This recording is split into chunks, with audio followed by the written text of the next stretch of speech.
Ate, kayo po, mani po. Mani po ate. Sige po, kuya. Balita ko, pampatalino daw po yan. Hey, Magkano po po ate. ba? Patalino to. 5 lang naman.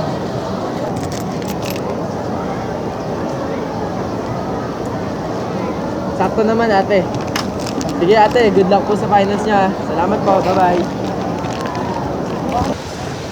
Paningin ang pinakamahalaga sa 5 senses ng isang tao. At ito rin ang sandata ng isang kolehiyo para maitaguhin niya ang kanyang 4 na taon. Ngunit paano nga ba ang buhay ng walang paningin? Paano nga ba ang buhay ng isang EDOC student na si Michelle Lagartera? Aga mo, Michelle ah. Ready ka na ba mag-perfect yung quiz kay Ma'am Perea? Hindi naman. Gusto ko lang dito mag-review. Ako nga hindi pa nag-review dyan eh. Nahiya ka nga, Marvin. Si Michelle nga nagtsatsagang mag-review sa audio recorded na lecture ni Ma'am Perea. Tapos ikaw tong... Naku! Uy, tara na. Isa tayo.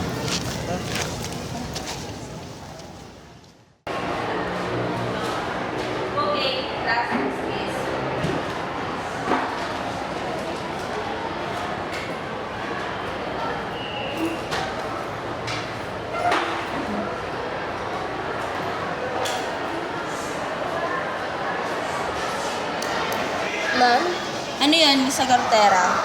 about po dun sa finals natin next week, since hindi po ako nakakakita, gumagamit po ako ng Ng ano? Ng computer? I'm sorry, Miss Lagartera, pero hindi reasonable yung blindness mo para payagan kita sa nire-request mo. It will be unfair naman sa mga kaklase mo. Pero ma'am, yun lang po yung way ko para maka-adjust. And I don't care. Bigat naman itong isang to. Imbis na mapadali buhay ko may bulag pang intindihin.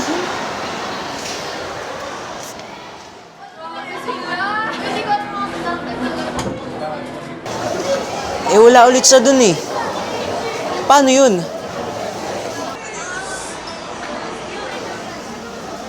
Ang unfair naman nun. 2 weeks na natin siyang hinahanap since yung araw ng finals natin para sa case ni Michelle. Di siya sumipot ng araw ng finals natin. SA lang niya binigay niya. Tapos, wala man lang siyang note regarding to sa gagawin ni Michelle. Alam naman yung hirap yung tao.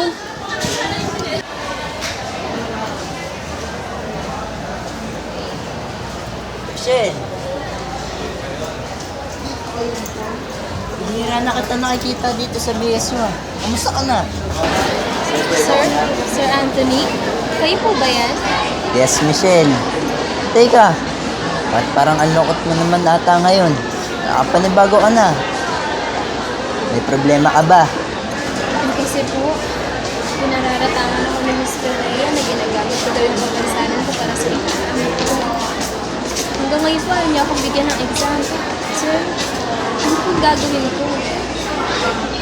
Oh, Michelle, huwag mo munang alalahanin yun ngayon. Huwag kang mag-alala. Pag nakausap ko si Miss Perea, natawagan agad kita. Yes ba yun? Talaga po? Maraming salamat po. Basta Michelle, huwag kang susuko ah. Alam kong kaya mo yan.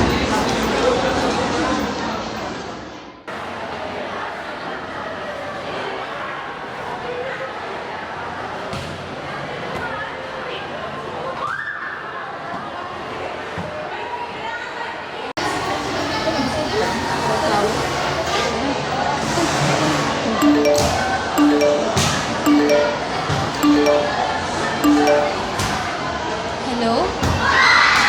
Sir Anthony? Talaga po? Maraming salamat po. Sige po. Tara na. Oh, Michelle, ba't ka ligaga? Naharang na daw ni Sir Anthony si Miss Perea. Puntahan na natin siya ngayon din sa faculty. Tara.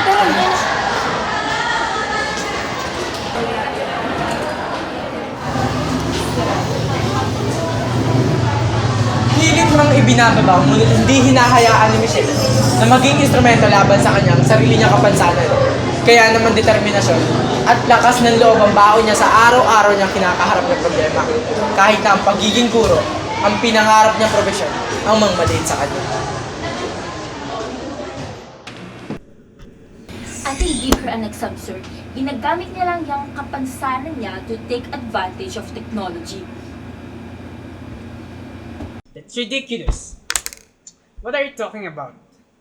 It's not even true. Sir, totoo po yun. Dahil marami na akong naka-experience na ganyan. Kahita. Do you have proof? Excuse me, ma'am.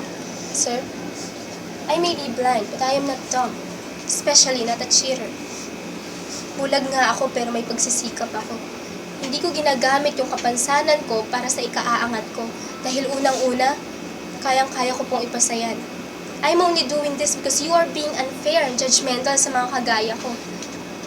Hindi po yung paningin ko yung makahadlang para sa success ko.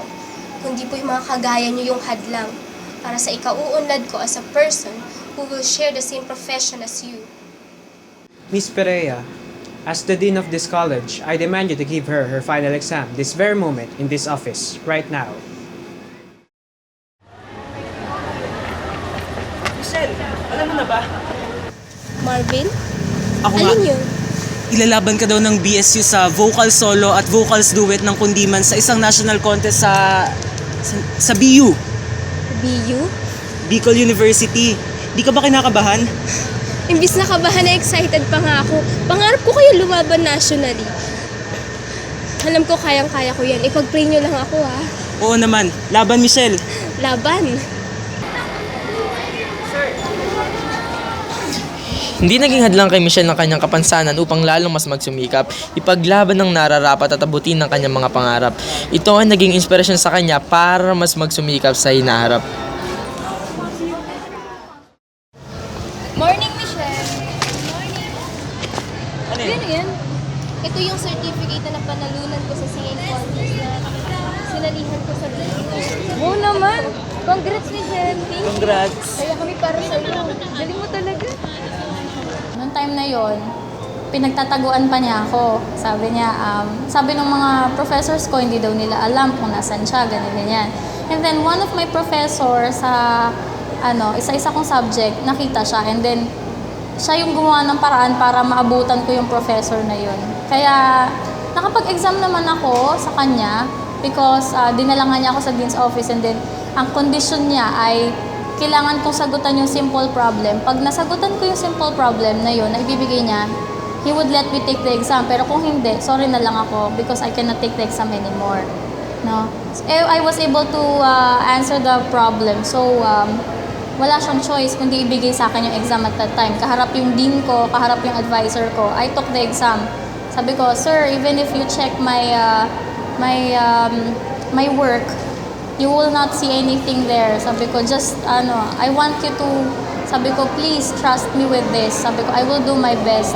Sabi ko, kahit mababa lang yung makuha ko, at least I was able to take the final exam. Yun lang naman po ang hinihingi ko, sabi ko sa kanya. So, yun. Nakapag-take ako ng final exam, and then also, I was able to prove him na talagang hindi ako mag-cheat or whatever. I'm just doing my part as a student, no? So, yun. Thanks to my professors na tumulong sa akin na at least mahanap ko siya and makapag-take ako ng exam. Tsaka, may justify yung sarili ko sa kanya. Watch out for more interesting stories of A. Bulsuan. Continue watching Bulsu Diaries. Until next week!